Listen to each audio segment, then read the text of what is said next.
Are you saying you're shaving because you have autism? I'm not saying that. I'm saying that some people might say that based on why I say I don't like having hair on my face.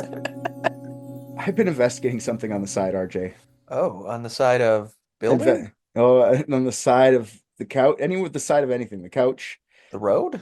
the road, side of the road. I did a little bit of researching on the side of the road, Cool. side of the building. You were correct on that. Mm-hmm.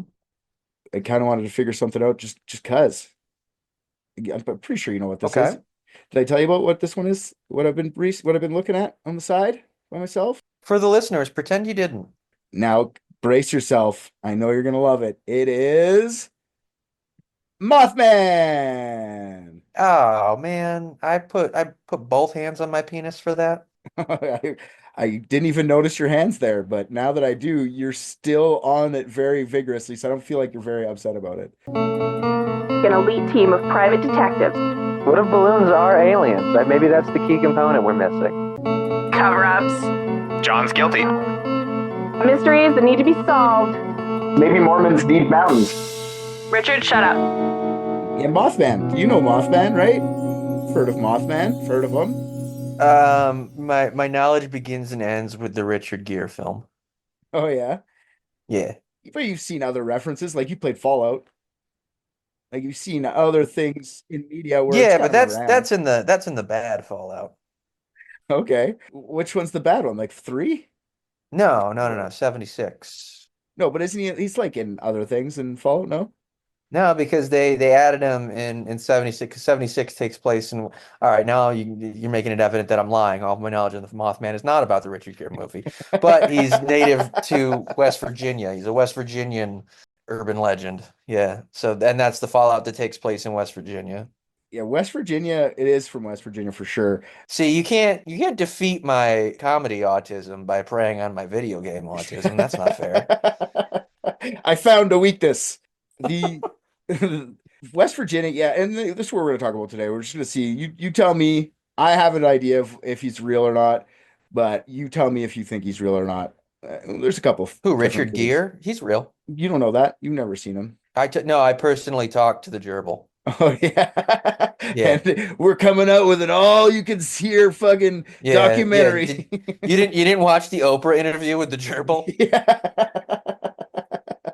It was very moving. Yeah. Made me cry, made me laugh. It was all those things. But yeah, so Mothman, you're right. West Virginia, still you're correct.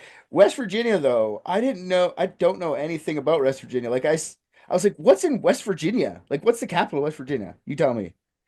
Name me a town in West Uh, Virginia. it's the capital is it Charlottesville? I don't know. I didn't look it up. I Or know it's nothing I about. think I can't remember if it's Charlottesville or Morgantown, but I know both of them have college. It's either the one that had the Nazi march that Donald Trump thought was awesome, or it's the other one. Oh, was that in West Virginia, the place you loved it? That was in Charlottesville, yes. I'm looking up capital because did you say Charlottesville? Yeah. There's Charleston. Oh, maybe Charlottesville's not in West Virginia. Charleston is the capital of West Virginia. Anyways, my point is Damn, it's regular Virginia. I'm really bad at my own countries. normal Virginia. Yeah, that's the that's the Eastern Virginia. The more eastern of the two Virginias. Is there like Is it Morgantown? no, it's Charleston, which is the Oh, capital. fuck. Well, no one cares about fucking West Virginia. God and everyone turned their back on it for years, That's what I years was and going to years. ask. What do you think of West Virginia? It's a horrible post-apo like honestly what happens in Fallout 76 is completely reflective of the reality of current day West Virginia. It is a lawless land of pharmaceutical heroin and racism. You're not wrong. You know what's funny about that you say that? And you probably know this because you're American. I just didn't know that. It used to be, or it still probably is, the highest opiate deaths in America by a long shot. Yeah, Because which is when saying a lot. you know, and you know why though? It's because oxys were first tested on West Virginia people, like they first sent them there. So the whole wave of getting addicted to oxys began in West Virginia. So what a legacy. Yeah, there's an awesome movie you can watch called The Wild and Wonderful Whites. Okay. And it's about this like insanely like incestuous and dynastic family in West Virginia called the Whites. And it like all stems from the father or this patriarch years and years ago who just did some like really weird and kind of effeminate dancing. And that's what he got really famous for. Now all of his relatives have like held on to that fame, but all they've actually done with it is pills. They didn't exactly like move like the dancing paradigm forward in the same way that he did. They just did crime and pills And this is all in West Virginia, I guess. and These got white. pregnant underage. Yeah. Okay, perfect. I like that's what I'm saying. I had no clue. So when I started looking at this, I'm like, weird. That's from West Virginia. I think it's the first time we've ever hit West Virginia ever on the show. Probably. Unless like the guy who drove across country drove through it, but I don't really know. But like Blair Adams or whatever, unless there's something like that, but never really had to stop there. Mm-hmm. I've driven through it dozens of times. It's my least favorite part of traveling south. Like West Virginia, for real? Yeah. Nice. So if you know where Point Pleasant, West Virginia is? No, I will not leave the thruway or the highway when I go through West Virginia. I have no idea where that is. It might be worth it if it's not far off. Like if it's like a 20-minute veer off, because that's where this whole thing happened. And since then they have this like Mothman museum that's there, and they have Mhm. like a Mothman festival where like fucking tens of thousands of people show up to this in like a 4,000 person town. So I bet you that's crazy. I think that's generally like that sounds very nice, and I think it's cool, but and mind you, again, like I'm not I mean I try to like I think that everyone should have a fair shake, but I don't think they deserve the tourist money for that. I think that like it actually is a place that needs to die. Okay. Like I think someone should steal the Mothman from them. Like Uh, not like somewhere far away, just like Maryland. You know what I mean? just like another town, just like make a bigger festival, offer free beer and shit until nobody goes to Yeah, like this a one. place where like the town would actually use the money to put back into the town instead of whatever the fuck they've been doing in West Virginia for 100 years. It's like Coal after they mining, I killed guess. everybody with coal mining, yeah, they were like, "Hey, what else can we trick these stupid motherfuckers into? Oh, you're Let's gonna tell like them a giant bug thing is real." you're gonna you're gonna like this story. I have high hopes for the fun of this. So I'm excited. this town is like a small town, like the size of my town, basically. It's 4,100 people, 4,101 as of the 2020 census. Mm. In the 60s when this happens, it was a bigger town, 5,700, but like nothing, almost 5,800. Nothing extravagant though, not this big place. Cool thing I do like about the Mothman, before I started, I didn't really think about until I started researching, is that it actually has like a start point. Like when the Mothman first appeared, I guess. Like the traditional Mothman, because people connect a lot of shit, but like it's the Mothman. It's like Bigfoot, you can't figure out when it first started, or like aliens, like all that shit's like for cryptids, it's always like kind of murky where they came from.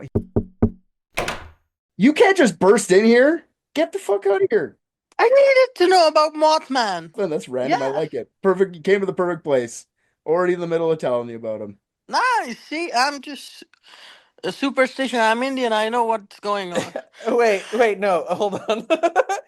I thought we were in West Virginia. I did not realize the Mothman was like a Hindu deity. Okay, stop right there. The hilarious part is he might be. That's one of the theories. So this is the best part. He might be Okay. Indian. He might be from India. You can't burst in like this. Who are you? Tell me who you are. I'm Gil. I'm like Madonna, but just Gil. Cool. So you're a virgin? No, of course not. I was until last year, but my roommate surprised me with a hooker. Cool. I was gonna say, how Like, much did she cost? And you came in with the hooker anyway. Oh, like God. a hooker for you, or he just couldn't get anyone else to come to your birthday party, so they were like, surprise. Who knows? I got laid. That's what I care for. That's good. Cool. RJ, this is Gil. This is gonna be funny. So do I have to be like on camera or is it okay? 100%. Yes. Okay then. I have to wear clothes then, I suppose.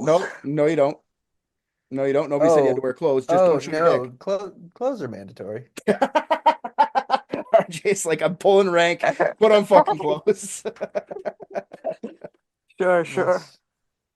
very few requirements on this podcast, but not showing your flesh is one of them. Come Okay. on, you prude. You heteronormative fucking Yeah, prude. there's just some nip slips here or there, like nothing major.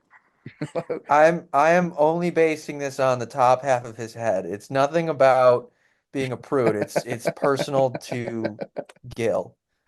I got you. Put on a shirt, Gil, you pig. Yeah, yeah, I put on a shirt. Okay, we're just talking about Mothman. You know what Mothman is, Gil. Before I start getting, do you know what Mothman is? I need to know more. I'm familiar with it. Okay, so this happens in West Virginia in the States in a little town. Okay, this is where I was at. Cool thing Ah, about Mothman is we know when he started. We know it's not like the Yeti or the fucking ghosts where they just show up. We know when the Mothman myth started, which I find cool. So that's where I was at. nice. So the first confirmed sighting of the modern, what we would call now Oh, Mothman hold happened. on one Yep. second. I'm Googling, and it looks like we do know when ghosts start. It's when people die. So if you I want didn't know. to Like, correct the that's so record on that, Richard. insightful. That's just so Yeah. insightful. Well, I can't have him spreading misinformation. This is a completely serious podcast. Here Yeah. we inform people. Yeah. The first confirmed sighting of the Mothman happened on November 12th, 1966 in Clendenin, West Virginia, which is a town close by Point Pleasant. Now, this is a fun first sighting. A group of 5 grave diggers were digging a grave for the next day's funeral, and they hear something in the trees above them. They look up, and what they described was a huge, quote, brown human being gliding quickly from tree to tree. I'm just saying, might be from India. Then they lost it as they flew over their head, and then it flew into the forest. That's it. Because wait, because brown or because it can fly, and there's things I don't know about Indian people. That's just this is the first hint that it's because of the skin color, the brown. But there is actually a Oh, theory where he's a Hindu well, deity, which you is funny. just you just stole a lot of magic out of the world for me. Okay. So yeah, these grave diggers are all freaked out and they saw it. They didn't say anything. They just kind of like kept to themselves. They work in a fucking graveyard. No one's gonna believe them anyway. Would you believe 5 grave diggers if they said they came and saw 5 things flying over top of your head? I mean, dude, if 5 monster trucks told me anything, I would believe whatever they had to say. That would be so fucking cool. You got me, you fuck. You fucker, you got me. Okay. So the next sighting, this is the most popular one, or the one that got into the lexicon early, was a couple days later on November 15th, 1966, in just outside Point Pleasant, I guess. So at about 11:30 at night, 2 teenage couples, Roger and Linda Scarberry, and Steve and Mary Millette, probably Mallet, honestly, Mallet, I don't know, were driving a car together on Route 62. They liked kids, I guess, in Point Pleasant. They go up on Route 62 to go to some old TNT factory to park and make out. Like they just drive into like an old army base, I guess. It's awesome that there's like a lover's lane up in an old fucking place where they used to make dynamite and shit. I fucking that's so West Virginia. It's amazing. Kind of sounds like where I'm from, honestly. If there's a place like that, people will go around there. Yeah, this old munitions factory, like I said, the U.S. government used to make TNT and or DNT. In addition, there was abandoned National Guard building and an old abandoned power plant. They'd been abandoned since World War II, and this 88,000 acre region was home to about 100 different abandoned bunkers. So the locals just called this giant space like the TNT area. So the kids hadn't gotten to their parking yet. They were actually just joyriding around the old TNT area. Apparently, the old gravel roads that linked all the buildings were like fun to drive around on because they were like, I don't know, they like to just drive and fucking on these roads. I don't know why. And as they're driving around, they see in the distance on a fence, they see a large bird-like humanoid creature kind of like pulling at the fence. And like it looked like it was stuck. And underneath the creature, like the creature's kind of like struggling at this fence, but underneath on the ground in front of it was what looked like a dead dog, which sounds like a weird detail, but it's significant later. This humanoid bird thing stood about 7 feet tall, and as the headlights shined on the figure, its eyes were 6 inches apart from each other and they glowed red. Hmm. The occupants of the car noticed that the thing had wings. The wing spread was about 10 feet. The only reason they noticed it had wings is because that's what was stuck in the fence. It was like trying to pull itself out from, I guess. And when they saw that, they were like, "Oh, guys, it's just an Indian, man. It's all good." Yes, that's true. No, they connect eyes with this thing. All four of them, they say when they're looking at the creature, when it first connects eyes with them, they're all mesmerized. They can kind of like think and have all sorts of scared thoughts, but they can't move their arms or their legs. They can't do anything. And they're terrified. They say the fear's outrageous. Then the creature kind of like turns its eyes away and it finally gets its wing unstuck, and they kind of like get out of their little mesmerizing. And Roger, the driver of the car, turns around, speeds up, and heads towards town. The humanoid creature rises up to the sky like a helicopter. No like flapping wings. It just like goes up and slowly, not like fast like it's jumping. It just like kind of raises up like a helicopter, they say, and it starts to follow the car. Oh, yeah, that doesn't sound like an Indian person at all. Does it, Gil? You're the Yeah, first. I feel his comments more targeted towards me now. I I'm just going off of what Richard said. I thought he said that Indian people could fly earlier. Yeah, Indian people. Yeah. There are creatures like Mothman and like Indian mythology as well. Whoa, Like, creatures. I'm talking about people, man, all right? That's fucked up. You don't put words in my mouth. We'll talk, Gil. When I get to that part, actually do want to see if you know about this guy, but we'll get to him in a bit. So as it's flying, it's following them, and they're driving towards town, and they're telling them that the thing's swooping down and taking swipes at the car, at the top of the car, and all four people are still terrified. They're not mesmerized anymore, but there's like unreal fear, and it screeches at them every time it swipes down. It's like ah, and they're like fucking scary. Roger says that the thing must have been going fast because he was driving over 100 miles per hour and it was keeping up to them. Once they get to the town limits, the creature just stops, turns around, flies away over a nearby field, and then it's gone. So they're in town now and they're fucking terrified. And instead of going straight home, they go, you know what? Let's go tell the police about this. They want to hear about this for sure. They go to the cop station, meet up with a deputy. They already knew his name was Deputy Halstead. Halstead, apparently, he says, I've known these kids forever. I trust these kids. No reason to suspect what of this whole story, whatever they're saying, is a lie. Let's hear what they have to say. The sheriff, on the other hand, George Johnson, asked the kids if they're on drugs. Are you guys all on drugs right now? Because this sounds like it's 1966 and drugs are popular. So are you guys on LSD? And they're like, no, honestly, sir, we're not. We don't do drugs. And like I said, Halstead's the only thing that kind of like, hey man, these kids are good kids. They've never been in trouble with the law. So they tell the story.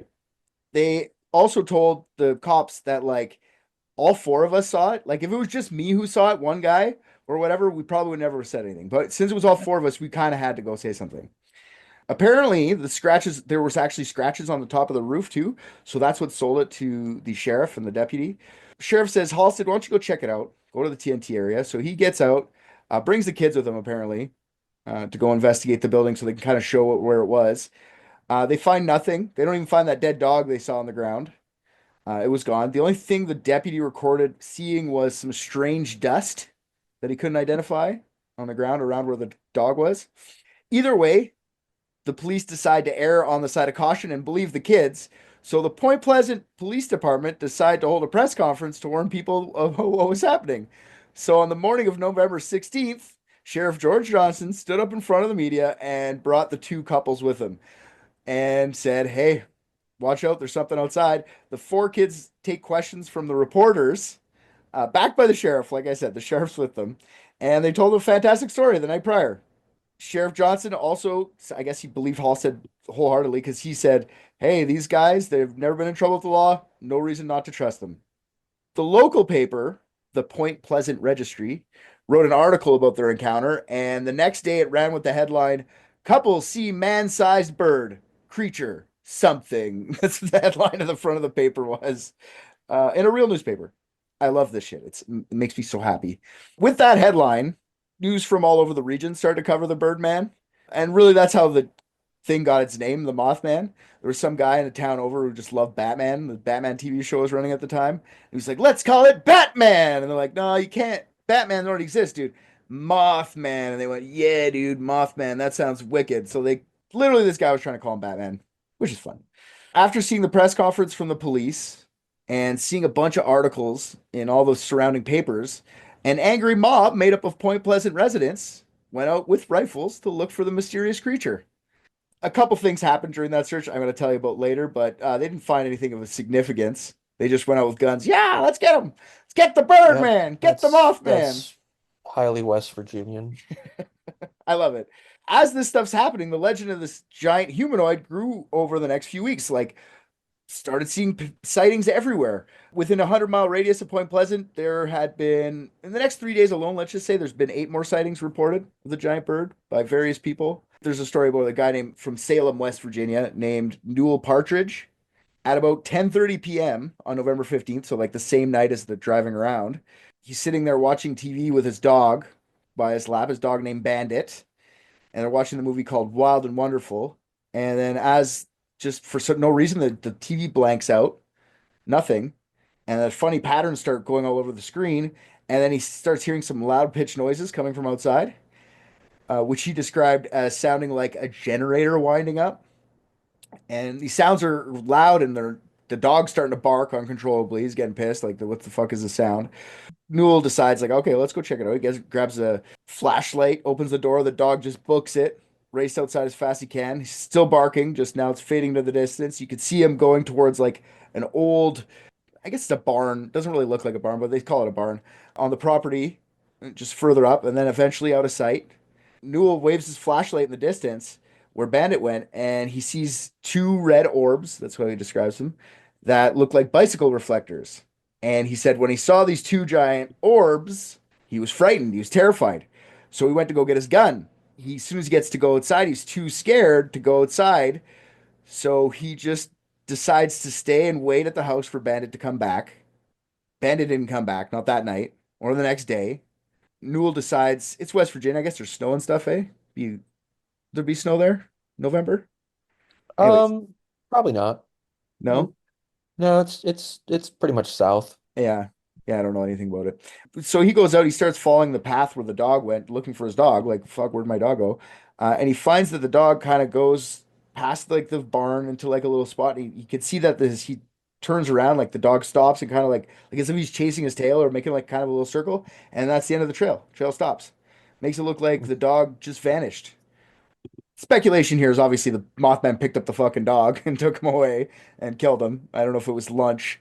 No one ever confirms this, but it's probably the dog the teenager saw in the TNT area if we're going that far. So these guys didn't know each other. So the dog detail would have been probably in the papers. So Mr. Partridge could have made all this, but they have they have a family that says Bandit was real. But anyways, yeah, he didn't report it till a couple days later. December 1st, 1966, so a couple weeks after this happens, the Gettysburg Times published an article about 2 volunteer firefighters who said they saw, quote, a very large bird with red eyes. Same article mentions that the creature chased another 2 couples on the highway. So another thing was chasing it, swiping at the car.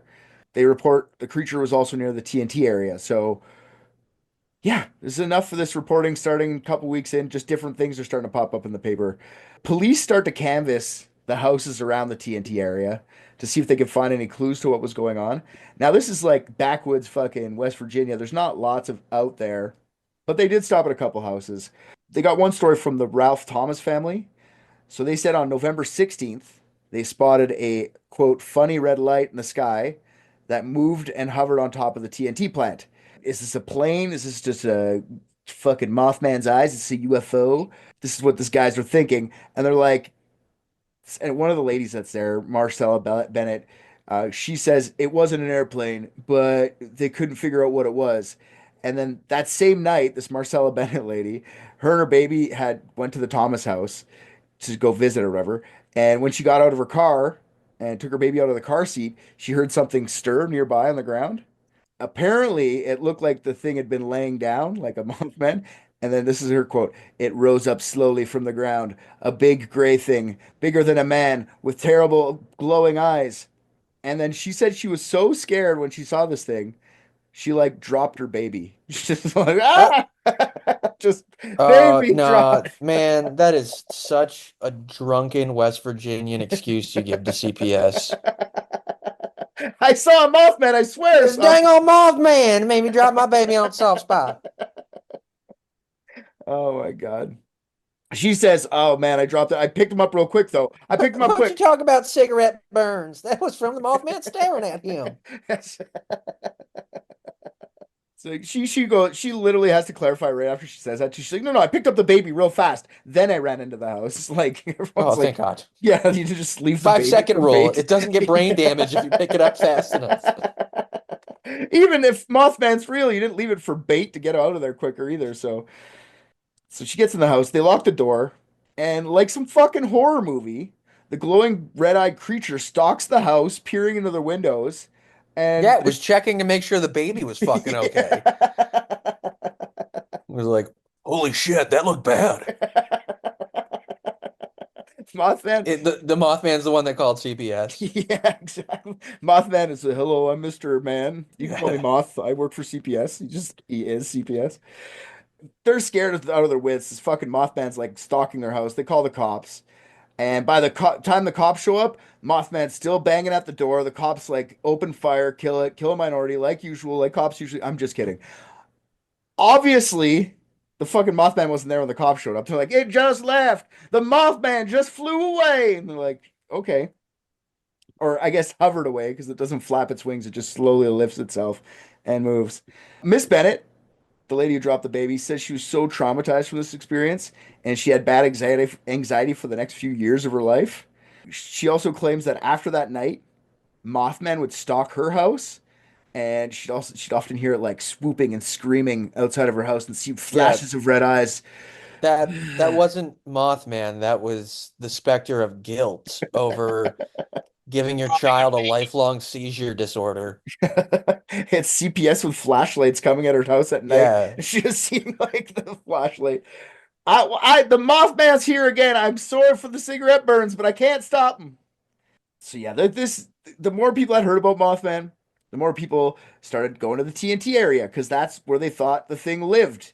The story ends up being the same over and over with Mothman in certain ways, where it's just like they're driving on Highway 62 and like this fucking thing would like chase their car and swipe down at us, screeching at us, and people would be scared every time anybody saw the Mothman would just have this notable fear that lasted for like hours or days. Yeah, because they thought CPS was going to come and Yeah. blow them in for whatever meth operation they were running. He didn't even drop a baby. Well, that's the secret about West Virginia is everyone's committing child abuse. So he's so busy all the time, Mothman. It's Yeah. like Don't you go telling the teacher at school where you got them bruises or the Mothman's going to get you. that's how the whole thing started. 10,000 people go to Point Pleasant every year to abuse their kids and say it was Mothman. All right. So yeah, the thing that's interesting until a certain point, nobody had actually seen the creature's face. They just saw like silhouettes of it and glowing red eyes. And then it happened. Somebody from Albans, West Virginia, which is about 46 miles south of Point Pleasant, said she saw its face. She saw him in the daytime. So she said the Mothman was on her property when she like it was just out in the bush. She was kind of outside. She just saw it, and she said this is what it looked like. She said it had enormous poppy red eyes. Very little else you could see because the eyes were so bright, but it had featureless face, no mouth, no nose, and yeah, she's by herself. She sees this thing, and she says, "I went to go get my friend. Turn around to go get my friend. As soon as I came back, wouldn't you know it? Mothman was gone. I'm the only person who's seen it. So Mothman was gone." And people start thinking like this Mothman, this is what it looks like. Kind of, you can see pictures on the internet if you want to go look at what the Mothman looks like. And then the TNT area starts to become the lair of the Mothman. And people start going in, start checking it out, start like let's go investigate the lair of the Mothman. It's a perfect place for a Mothman to hang out. Then Mothman starts to get national attention. You start seeing it in like bigger papers, and you start hearing about it more in different places, not just in like the little whatever area. And then these other people start getting attached to it, which are ufologists, ufologists, whatever you want to call them. I love their made up job. It's so awesome. It's these guys, this is what they do. It's so good. A guy named John Keel. This is the guy that wrote the Mothman Prophecies. They actually made a movie about that later with Richard Gere that you were mentioning earlier. We'll talk a little bit more about that after. That's Uh, true. It was on the set there that he met the gerbil. Yeah, I remember the interview. I saw Oprah ask some tough questions. I know. Mhm. Thing about John Keel though, he became known as like the Mothman guy later in his life, but he was already like a famous ufologist, like famous in the circles of ufologists. I'm gonna say it all the different ways because it pisses people off either way. UFOologist, ufologist, or ufologist. UFO geek. Anyways, he was already famous, but like he since he started covering the Mothman, that was like his most famous work, I guess, and people just kept calling him the Mothman guy. He's like, but I cover other things too. Cool, but let's talk about Keel for a bit because he adds a lot to this story as it's going on. He loved aliens and stuff, even as a kid. Any book he could get about the subject of aliens or different planets or anything like that, he got his hands on. Then he grew up, decided, I guess I'm going to go to the military for a bit. I guess he got sucked in by the Korean War. He got sucked off by the entire war. Yeah, he did. That's nuts, dude. No, he didn't have many nuts left after that. That's true. He probably sucked the balls right out of his dick. Yep. It's And just peanuts now. yeah, don't worry about it though. It's not like he went to fucking war. He was like in the radio fucking television department of the military. You know those guys that like make propaganda videos? Yeah, he's one of those guys. Anyways, I'm sure he was fine. After his time in the military though, he started like, I'm gonna be a writer about ufology. So at the age of 24, he takes a trip to Egypt. That is where he saw his first Yeti, guys, in Egypt. Yeah. Whoa. He also saw his first UFO on that trip to Egypt. Egypt. It's a fucking amazing trip to Egypt. Was LSD legal that time in Egypt? Probably. Maybe he was just a creative writer, not a documentarian. I don't know. What I do know is that what a great trip. First trip, two of the fucking like six Yeah. cryptids there are in one trip. That's fucking amazing. Like I said, by the time this is the guy who was, he wrote many articles and books on the subject of UFOs by the time of the mid 60s, just traveling the world talking about different things. By the time Mothman was happening, he just happened to be in the Point Pleasant area in December 1966.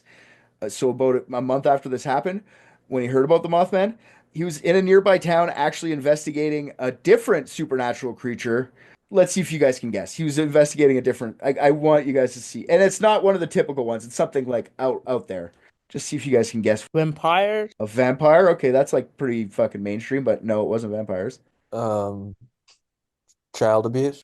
That's not rare either, and it's West Virginia. Oh. Both you guys picked very common things. Skinwalkers. No, he was out in West Virginia because he heard, I guess he was around low material. He heard out there's a fantastic cat with wings, guys. Let's go check that cryptid out.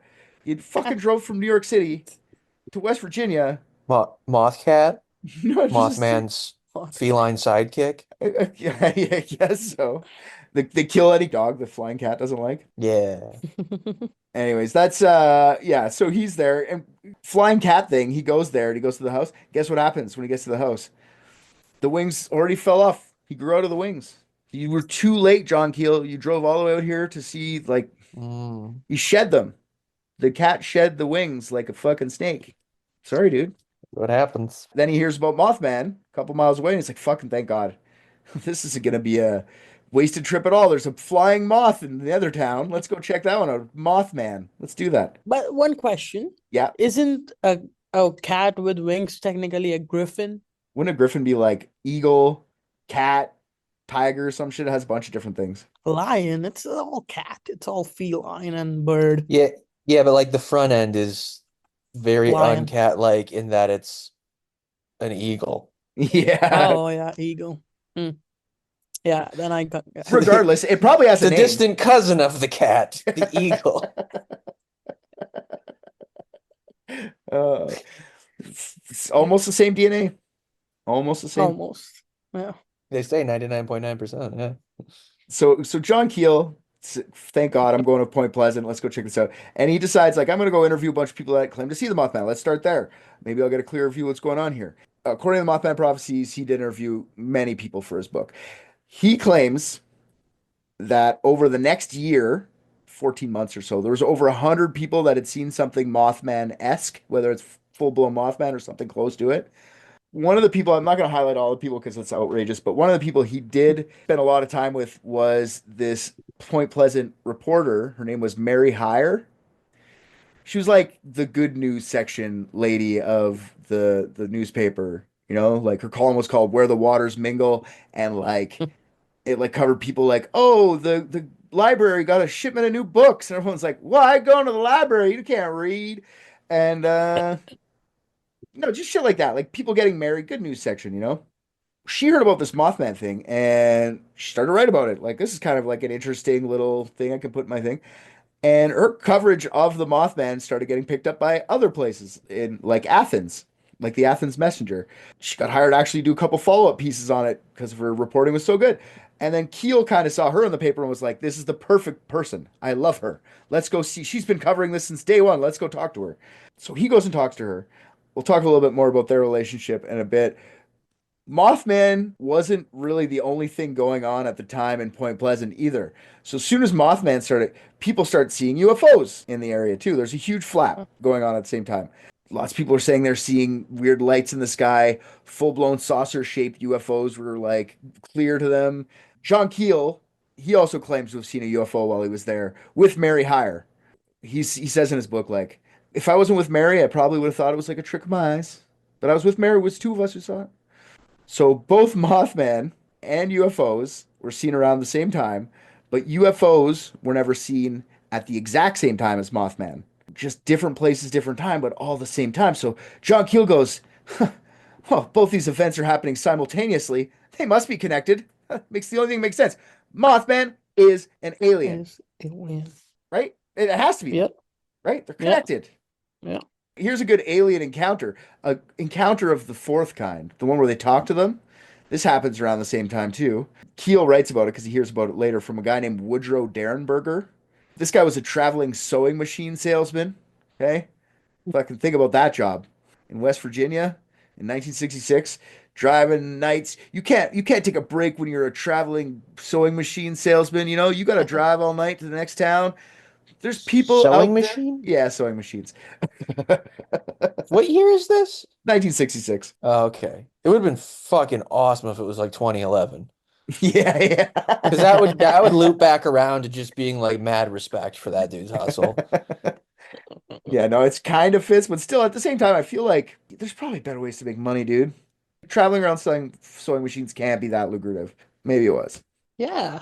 I don't know. What do I know about sewing machines? Maybe it's like you buy it for $30 and sell it for 3,000. What do I know? Well, you got to think like People make clothes on those sewing machines. they do make clothes on sewing machines. Yes. Get him a popsicle, RJ. Yeah, they're just not for flipping. Buy for 30, sell for 300. They Okay. didn't, so like they didn't have like online shopping back then. You know what I mean? Yeah. Yeah. So like you just had to wait for someone to like Yeah. call you unprompted on the phone or show up at your door. And then you're like, you know what? That's fucking crazy. I did need a sewing machine. Yeah, just like knock, knock, knock. Oh, Yeah. hello. My name's Woody, Woodrow Derenberger. You can call me Woody. I'm actually here to sell you a top of the line sewing machine. Oh, thank God. I've been waiting for you to show up. Yeah, Just like begging for them to be there. I think like if I had my way and if the political landscape of America swung back in a direction I would prefer, we would absolutely outlaw online shopping and go back to that. And it would start with the CEOs of the online shopping companies being the first to test drive the deal. Like so in an indentured servitude way. So you'd one morning you'd wake up and it would just be Jeff Bezos in like a leather collar and chain being held by like a big strong guy in a brown uniform, and he'd be trying to explain to you why it is you need to buy this flash drive with this erotic novel on it because you desperately needed the audiobook to A Court of Thorns and Roses and you couldn't seek it out on your own. Welcome to RJ's America. Yeah, my America, CEOs on leashes like dogs. I'm sure nobody wants this. I'm literally, that is the only thing we're doing for a preview for this episode. I'm going to be like, oh, it's Mothman. And then it's just be like, RJ's America, CEOs on leashes like dogs. And I'm releasing that in Yeah. like 10 seconds. It's going to be awesome. It would be a utopia, dude. Well, I wouldn't touch West Virginia. Everything about it would stay the same. Unfortunately, even the child abuse, it's like a delicate balance. You can't touch any part of it at risk of making the rest of it worse. Who knows if the Mothman's going to come get you? Exactly. Yeah. So Woody's out late night selling sewing machines. decides he's driving home. I gotta get home now. It's 7:30 at night. He had a late client, fucking buying 3 sewing machines. He had lots to do that night.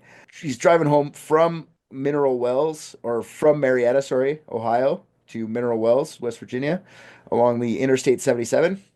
Then, out of nowhere, a craft comes and lands on the highway in front of him. And he says his craft looks like the top of a kerosene lantern, thin on each end, but then it gets bulbous in the middle, kind of thing. And the sides of this thing are like all lit up, bright. And he's sitting there amazed at what he's seeing on the highway. He's kind of had to pull over and stop, looking at the craft, and then he sees a man get out of the craft, and then the ship raises up 50 feet, stays there, kind of hovers there. The man starts to approach his vehicle. Woody describes this man as about 6 feet tall, having an olive complexion with dark brown hair, wearing a glossy blue coat. And he's wearing these weird shoes. They just were peculiar. You never seen anything like them. And the guy, as he got closer, you noticed the guy was smiling, like full blown smile, smiling, cheek to cheek as far as he can. He's got his arms tucked in underneath his armpits. And as he approaches the car, How far underneath his armpits? Like nipple depth? Ah. he's like this. Like, look at me. Oh. And he's like walking up, like super big smile, weird fucking face. He didn't, the outfit wasn't really weird. It was just the face and like the arms. Just, why are you tucking your? It was just weird to him. It was creepy, he said. So as He he may approached, just have gotten probed. what's that, sorry? He said he may have just gotten probed, which Oh, yeah, I that- suppose would make him very happy. But Yeah. how do you know what he looks like? Who told you this? Richard Gere? This seems very Woody- specific. Woody saw him when he got off the ship. As he approaches the car, he looks at Woody and he tells him to open the window. But he told him without speaking. He was doing it telepathically. So he still had this weird grinning smile. Open your car window. You know? Woody opens his window, and the first thing the man says to him through his mind, not with words, is, "Don't be afraid. Don't be scared." Which would terrify the fuck out of me. You know what I mean? Like, I'm here. He literally says, like, I'm here. I'm just a searcher. I'm just here taking a look here. He starts talking. They have benign conversation, really. I'm not going to go through the whole conversation. He does reveal his name's Cold. He says, "My name's Cold. What's your name?" "Woody. You can call me Woody." He tells me he's a searcher. He saw the town up ahead. And he's like, "What's that?" He goes, "Oh, that's what we call a town. Like a town, like people live there. Like we could buy stuff, like for sustenance." He goes, "Oh, on my planet, Lanulos, we call that a gathering, not a town." He's like, "Yeah, it's the same thing, though. Isn't that nice? We have something in common." Weird, benign conversation. Weird. Just after this boring ass conversation, this Cold guy just leaves. And as he leaves, though, he tells Woody that, "Don't worry, buddy. I'll be back. I'll be seeing you soon." And gets in his ship and he fucks off. He does come back. He speaks to Woody multiple times. Woody ends up going to Lanulos with him. He disappears for an hour and a half. He says he's there for like 4 days. He gets shipped. I'm not going to go into this whole big thing about Lanulos and everything. I might just do an episode on Cold for fun at some point. But he just had to sit in a spaceship and just fly to Lanulos by himself. Like no one was in the room with him. He just saw Earth go away. And then a couple hours later, you just saw another planet get bigger and get closer, and then somebody came in and was like, "Oh, come check out our planet." And then he went and checked out Lanulos. But apparently he was only missing for an hour and a half, but he was missing. He found out that this guy had a first name was Indrid Cold, which is interesting because Indrid Cold's actually seen in many different places around the US over the next couple of years. Not just Woody, like other people call him the grinning man or the smiling man in some other cryptic lore, but he's not super important to the story. But what I am trying to say is that in Point Pleasant, Cold makes an appearance too. So this guy shows up, Indrid Cold shows up, an alien. There's fucking UFOs going on everywhere. There's Mothman flying the skies. All this weird shit's happening. Keel decides, I'm going back to New York. I'm going to go do some research on the Mothman. Like maybe I can figure out where this thing's coming from. Maybe we can get some more answers here. And he does read about a lot of giant flying cryptids throughout the history of man. Like there's the Thunderbird in the like Algonquin, Ojibwe, Menominee, Iroquois, many other Native American people. It's a huge bird. Thunder comes from its wings and bucket lightning comes from its eyes. You know what I mean? It sounds kind of Mothman-y, but not really. Sometimes they're half human. That's what some of the legends say that. So that's cool. Thunderbird's also considered a protector Mothman, as you'll see, might be a protector too, so maybe that's something to do with it. It's just the description doesn't really match Mothman. 10-foot wingspan, getting caught in fences in the middle of the night, the screeching, all that stuff doesn't really happen with that. And then Keel comes across another thing, a Hindu god named Garuda. Is that what I was talking about? What you were talking about when you said other creatures, Gil? Garuda? There are some similar, yeah, but Garuda more has like a mouth like a bird, more or less. Like a beak. Beak, yeah, he has a beak. Yeah, you like cats have. Like cats, yeah.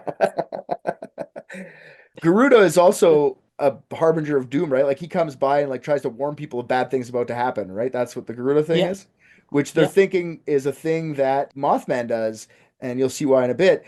But Garuda, it doesn't John Keel wanted to call this like the Garuda Chronicles or some shit instead of the Mothman Prophecies. He almost named it Garuda, but he couldn't do it. He thought it was so close to a Garuda, but he couldn't do it because like, why would a Hindu god be in fucking West Virginia in 1966? He had no way of like bridging that gap. There's only like 1% of people in West Virginia that are Hindu at all. So like, weird that that guy would be there. But he changed it to Mothman Prophecies because it was like better for selling. But like it was close to being called Garuda, the Garuda whatever. I agree. He may be warning about like, oh, lady, you're about to drop your baby, but she didn't listen. Meanwhile, he is what made her drop the baby. It's like this weird loop. Like if he wasn't there, what would happen? But if he didn't, anyways. Yeah.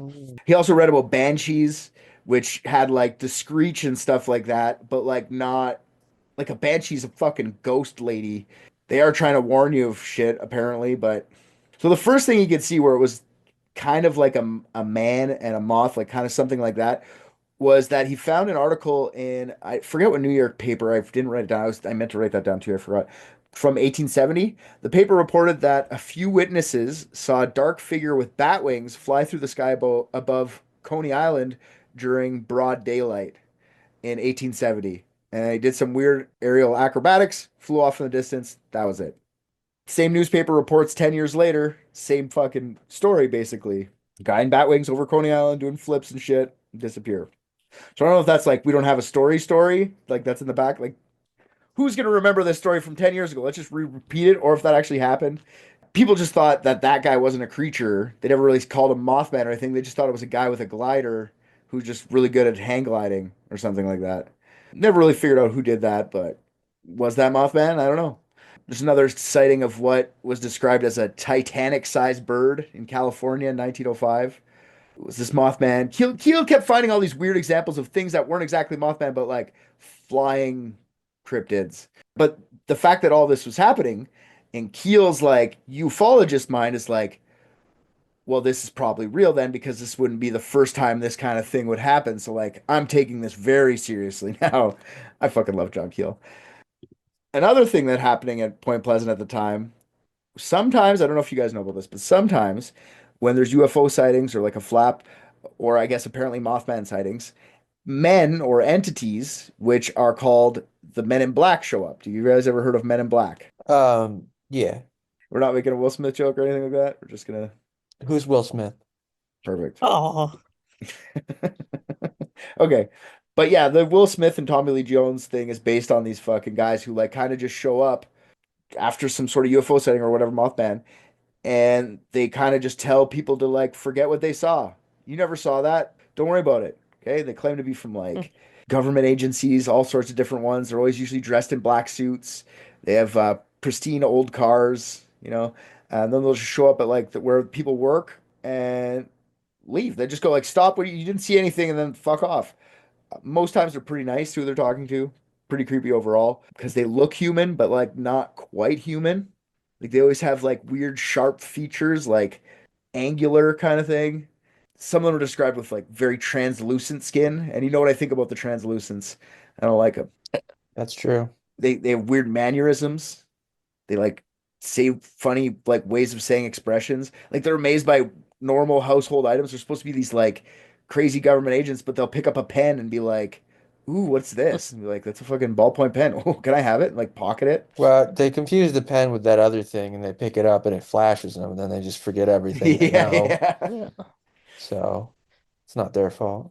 I'm gonna do a whole full blown episode about Men in Black 2 because it fascinates the shit out of me that people it's such a like a weird.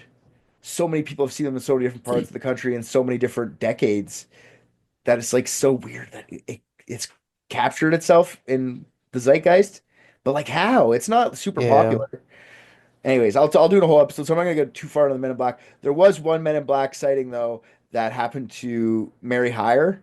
Mary Hyre, that's the friend of John Keel's, that was the reporter. Yep. She said that they came to her, see her in her office. One was super tall, the other one was super short, both wearing black suits. They're the ones that saw the pen, and they're like, "Ooh, can I keep the pen?" And they're both like pretty weird looking and spoken like in a weird cadence. Then they just like stopped reporting on Mothman. They kept saying, "Don't worry about Mothman. Stop it. It's fine. Everything's good. We got this covered." Then they left. And then Mary Hyre's like, I'm being intimidated by the U.S. government, these men in black. I'm never going to back down. I'm a true reporter." So she keeps reporting. And nothing ever really happens from these. They don't do anything to Mary Hyre. She does say she sees them again a couple days later, just driving around their car. And like when they noticed that she kind of looked at them, they kind of like turned their head, like, "Not me," like covered their eyes, kind of thing, as they drove away. Like, "You guys have weird translucent skin in the very distinct car. It's you. We all know it's you." That was kind of weird. Yeah, so John Keel, she gets the names of a couple of them. John Keel says, "I'll do some investigating." He tries to find these men in black, like the guys from whatever agency they're from, and he figured out that no person ever worked at the fucking CIA. Let's just say it was the CIA with those names, but like as if the CIA would tell you anyway. The awesome thing about John Keel is he gets a lot of Men in Black sightings over the years, and he loves the Men in Black. And he starts to go on a war with the Men in Black later after this. And it's not to do with the Mothman, but he just starts to try and hunt them down, which is fucking awesome. So when I do the Mothman thing, we'll get way more into John Keel. So Men in Black are bugging people. There's aliens flying around. There's fucking Mothmans flying around. There's UFOs being sighted all the place. This is awesome. So Hire, she's with Keel, and Keel comes back to Point Pleasant to kind of visit and do some more research and ask some more questions. When he gets there, she tells John Keel that ever since she saw the UFO with him, she's been having a reoccurring nightmare. It's the same thing every time. Somebody's drowning in some water, a bunch of people are in the water screaming, and they have Christmas presents floating around them. And everyone's screaming like "help, help," whatever. It's terrifying. And she couldn't get rid of this feeling of like impending doom, like something bad's gonna happen soon. Keel, as soon as he hears this from Hire, and he had just been driving up back into Point Pleasant, so he was interviewing people along the way when he was going, and he had just talked to some other lady from Point Pleasant named Virginia Thomas. Thomas claims that she was having the same nightmares as Mary Hire, and neither of the two ladies knew each other's story. Apparently, that's what he says. They didn't know each other. Thomas lived near the TNT area, around some of the old bunkers. And on November 2nd, 1967, so about a year after this happened, she heard an unusually loud hum outside. She went to investigate, and Mothman was passing by, scary red eyes. She locked eyes with him, got terrified, couldn't move. It broke eye contact with her and flew away. Thomas was terrified. She had the fucking inescapable fear, just kept staying in her. For weeks after the encounter, she had the same dreams as Mary Hire. She didn't have this big scary experience with the Mothman, but she did lock eyes with him. And now she's dreaming about people drowning surrounded by floating Christmas presents. Weird part, for neither of them had ever seen Mothman in their dreams. So it wasn't like Mothman was like scaring them in their dreams. Both women thought that even though Mothman never appeared in the dreams, it had to be connected to the Mothman somehow. So many people, and it's not just those two, other people were getting, anybody who saw Mothman were getting like these weird dreams or premonitions, precognition, whatever you want to call it, things that were going to happen. None of these premonitions were completely understood until when they were, because when the thing happened, they went, "Oh, that's what they were trying to say." Keel had an assumption that these were premonitions, and like he kept saying to himself, "I can figure this out. Let's try and figure this out before something bad happens." He assumed it happened along the Ohio River because the river was right beside Point Pleasant. And he was right. He just couldn't figure out what was going to happen. He was right in a way. He couldn't figure it out. Like nobody could figure out what these fucking ladies were thinking until it actually happened. And on December 15th, 1967, so about 14 months after the first sighting of the Mothman, the nearby Silver Bridge actually collapsed, killing 46 people in the process. Point Pleasant sat right off the banks of the Ohio River near the Silver Bridge. It was called Silver Bridge. It wasn't made out of silver. It's just painted, aluminum colored. More than 4,000 vehicles drove over the Silver Bridge every day. More than that on busy times like the holiday season. Well, in December, around 5 o'clock, the bridge was so busy, traffic had actually stopped to a halt, just sitting on that bridge. And the bridge apparently swayed under the weight of the vehicles. People could start to hear it creak, and then eventually snapped. The snap was so loud, people described it sounding like a gunshot. As soon as that gunshot happened, there was a huge flash in the air. That was power line snapping above. Then the bridge twisted, snapped, cables ripped apart, and there's electric sparks splashing in the water and in the vehicles below. 32 cars and 64 people flipped into the water. The bridge was actually built in the 20s and just wasn't designed for the cars of the 60s. Cars had actually doubled in weight since the 20s, and not everybody owned a car in the 20s. Everybody was starting to own cars by the 60s for sure. So this disaster seemed to match what the dreams were. People in the water screaming with their Christmas presents floating around them, drowning in their dreams. So did the Mothman know something? Was this his way of trying to communicate this to the witnesses? This is what Mary Hyre and Virginia Thomas thought instantaneously. Some people, according to witnesses, they said they saw something flying around above the bridge the day of the collapse. And then after the collapse of the Silver Bridge, the Mothman sighting stopped. The UFO flap stopped. The Men in Black sighting stopped. Just cold turkey. For 14 months, this creature taunted the people of Point Pleasant and left exactly when the bridge fell. So this is why everyone connects the Silver Bridge collapse to the Mothman. After the Silver Bridge goes away, the Mothman thing kind of died off into the background. I feel like 64 cars flipping into the river kind of took over the headlines after that.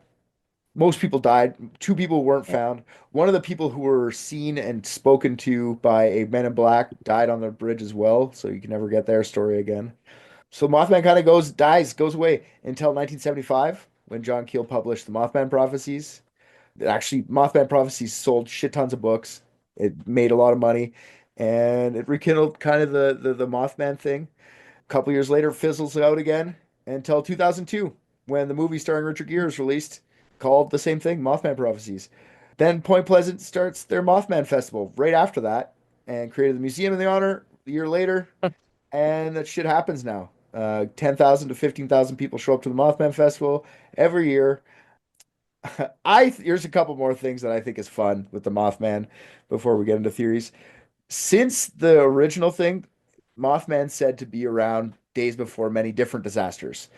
Reports out of Russia claim that the Mothman, or something Mothman-esque, was there warning people at Pripyat the days before the meltdown of Chernobyl.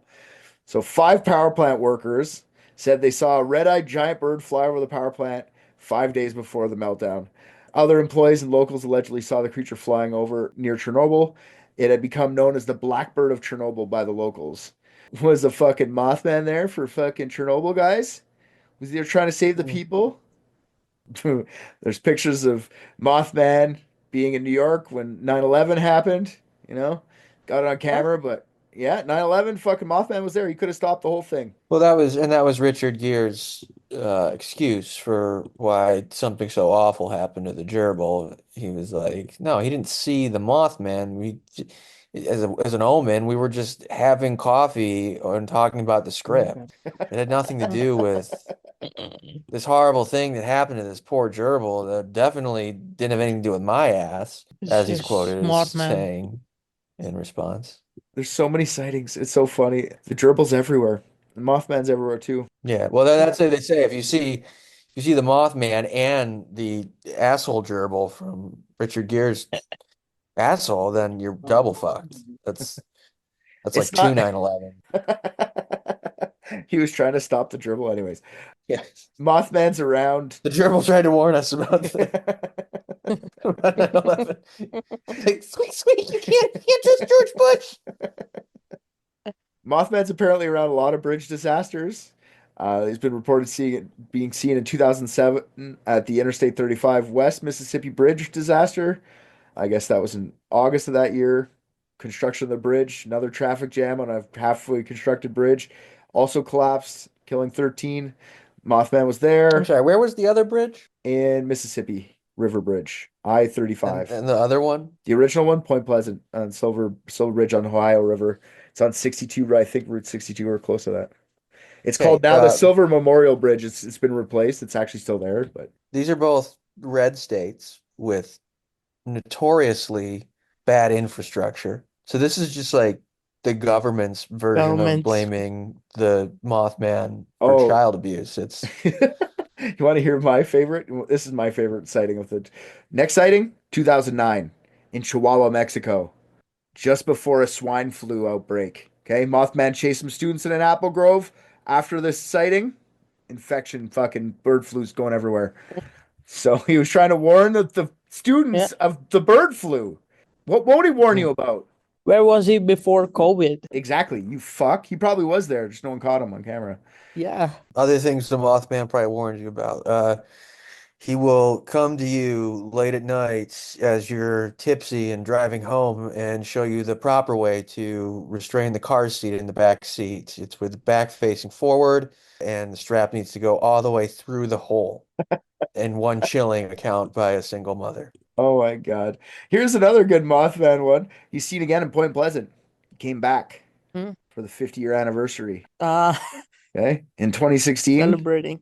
one of the residents who didn't want to say his name because he didn't want the press behind it, he saw the Hmm. Mothman flying through the sky. He lands on one guy's car.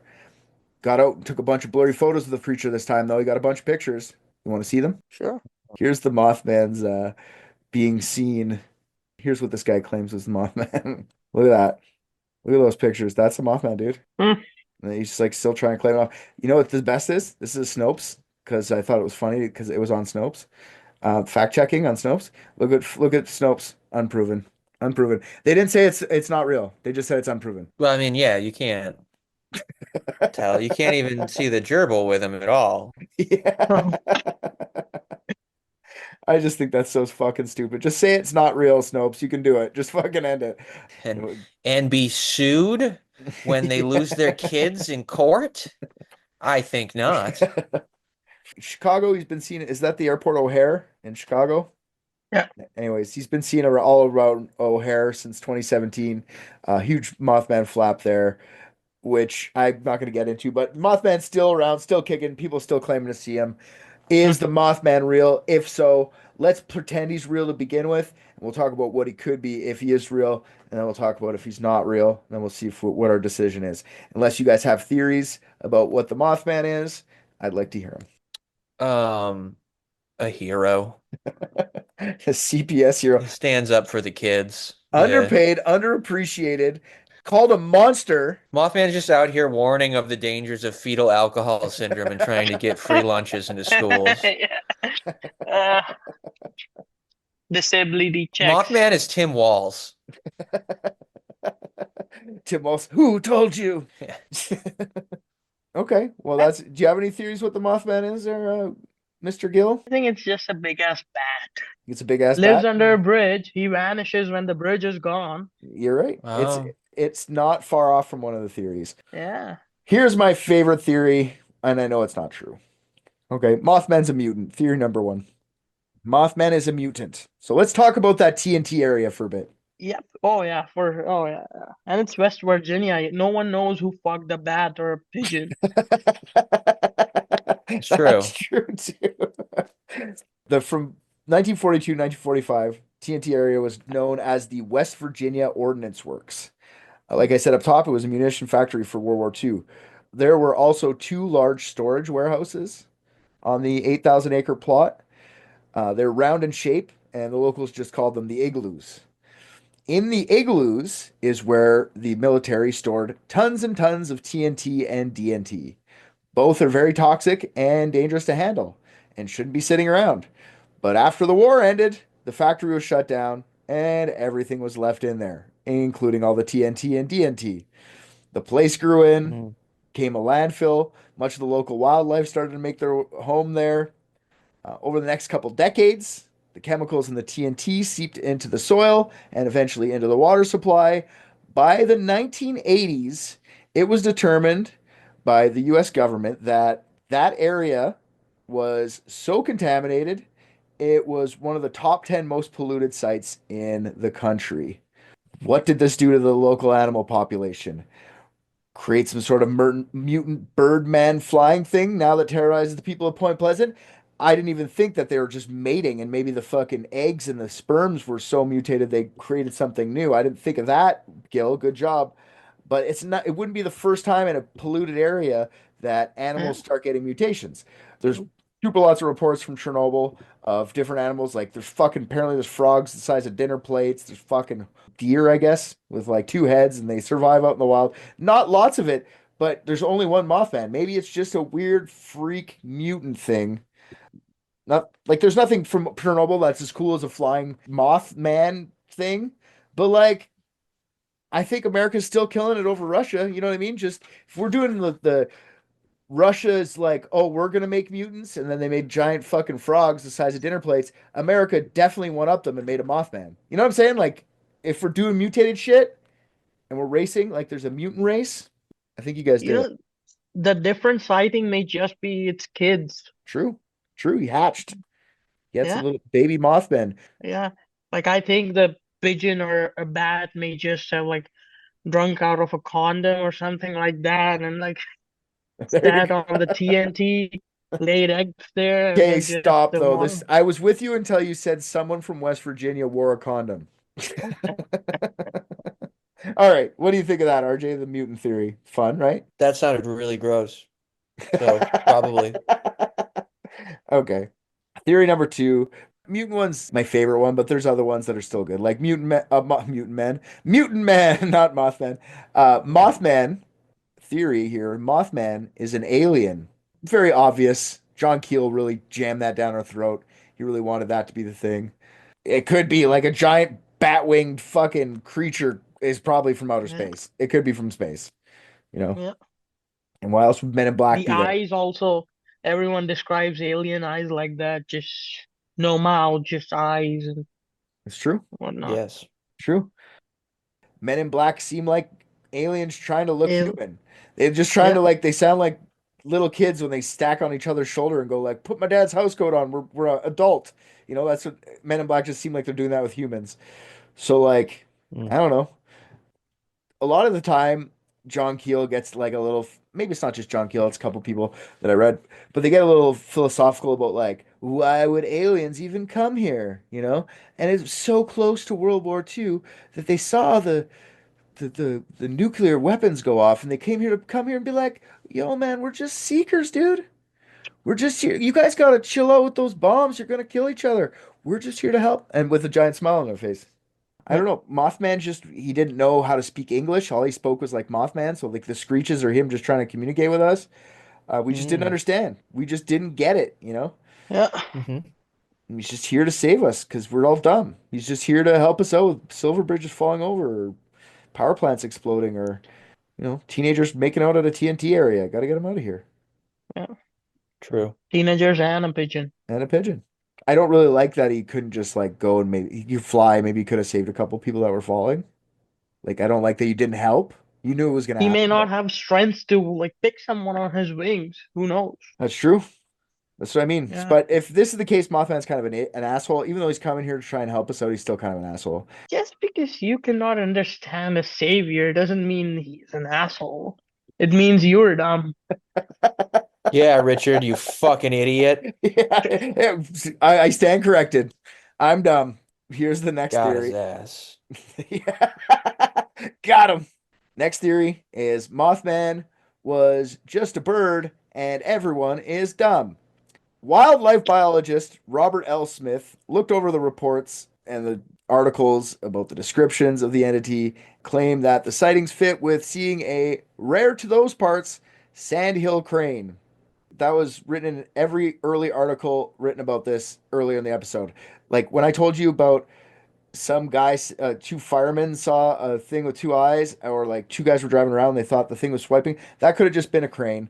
Sandhill cranes are tall, big wingspan, glowing red eyes when you hit them with a flashlight, like any other fucking animal at night. Meh. It's happens so often. It's like when I'm on the highway and I'm just about to smoke a fucking moose in the middle of the night trying to dodge it. Last thing I probably would see before I die is those fucking red eyes from that stupid asshole moose. It doesn't just happen to them. This isn't this big shock. Now, well, the residents of Point Pleasant were gathering a posse to kill this thing. Remember, I told you I'd tell you a little bit more about that. Local guy named Ace Henry, he saw something in the distance. He thought it was the Mothman, shot it. He ends up shooting a fucking snowy owl, mistaking it for the Mothman. That thing had a 5 foot wingspan. It could have just been an owl. Owls screech when they swoop down. I saw this thing where this guy, he was doing, his research paper for whatever. He was some sort of biology fucking degree. I didn't write this in the script. I just thought of it when I was reading. But he thinks a lot of hauntings are just owls in houses, and people are just so scared. They like because owls make weird ass fucking sounds, barn owls Yeah. especially. And people just like hear something upstairs and they don't know it's an owl. They just go, "Oh, it's a ghost," and they like make it up in their brain. But he thinks like a good portion of hauntings are just owls in abandoned houses. I fucking love it. I think it's so funny. By the way, that snow owl, just for fun, just so everybody knows, is stuffed, taxidermied, and on display in the Mothman Museum in Point Pleasant. So they went, can't kill this thing for nothing, guys. Let's put him on the wall. Yeah. Mothman Museum. The fucking owl we murdered. Let's put him on display. Like, oh my God, I hate people. So yeah, another guy, Joe Nickel, made his life mission to debunk the supernatural elements of the story, and he loves the snow owl theory. I says owls scream. He's the guy with the haunted house. I did write it down. So he's cool. He's funny. So yeah, it's probably just a bird. A lot of people just your memory, like, okay, you read a story, and then you see a fucking something weird and you associate them together and make up shit in your brain. We've talked about this multitude of times on the show before where you're not lying. What's that word that's not lying? You think you're telling the truth, but it's a complete lie. It's a fucking, there's a word for it. Confabulation. Conflating. Confabulation is the word. Confabulation. Oh, well. I'm gonna look that up. Yep.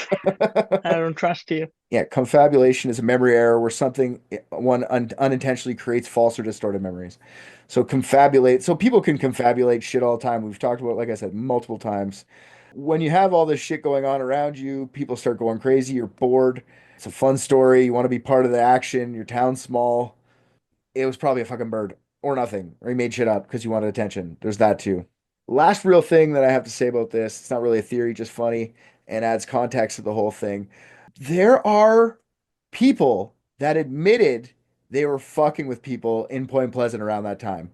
There's these guys, these construction workers, they just decided to like tie flashlights on the end of helium balloons and just like let a bunch of helium balloons and flashlights go and just wait around for people to call about UFOs and see if it made the paper the next day.